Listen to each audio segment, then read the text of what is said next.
অর্থাৎ সে প্রত্যেকটা কাজ করবে বুদ্ধির সাথে।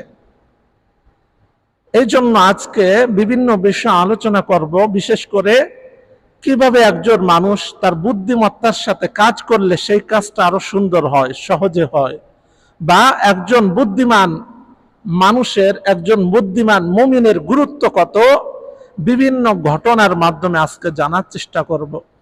নবীদের ঘটনা, সাহাবীদের ঘটনা, বিভিন্ন ঘটনার মাধ্যমে আমরা জানার চেষ্টা করব। আমরা লোকমান হাকিমের নাম শুনছি। লোকমান হাকিম কালো ছিল, খাটো ছিল, কালো ছিল, ঠোঁট মোটা ছিল, চুল কুকড়া ছিল। অর্থাৎ আমাদের বাহ্যিক চোখে, আমাদের চোখে যত খারাপ হওয়ার, একজন মানুষকে দেখতে কতটা খারাপ হতে পারে, সব কিছু তার মধ্যে বিদ্যমান ছিল। কিন্তু তারপরও আল্লাহ তাআলা প্রশংসা করে সূরা লোকমান নাজিল করেছেন। একজন মানুষের নামে একটা সূরা নাজিল করছেন, তিনি কিন্তু নবীও ছিলেন না, কিন্তু কেন?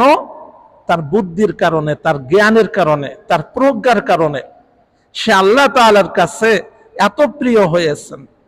ওয়ালাকাদ আতাইনা লুকমানাল হিকমা, যে আমি লোকমানকে হিকমত দান করছি, জ্ঞান দান করছি, বুদ্ধি জ্ঞান, বুদ্ধিমত্তা, এইগুলো আমি তাকে দান করছি। যেই কারণে লোকমান এত সম্মানিত। লোকমান তার নাম কোরআনে উল্লেখ করা হয়েছে যেই কারণে।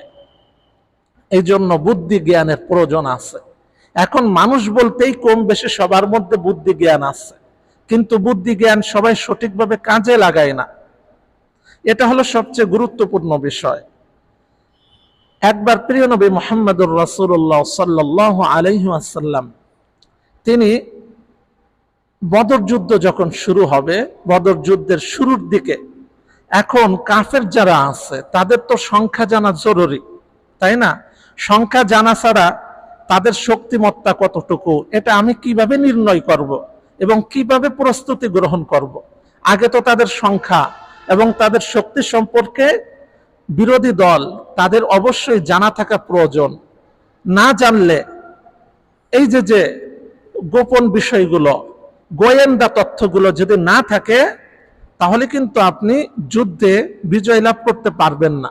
সেই জন্য অবশ্যই বিরোধী দলের খুঁটিনাটি বিতর্কিত বিষয় আপনাকে জানতে হবে।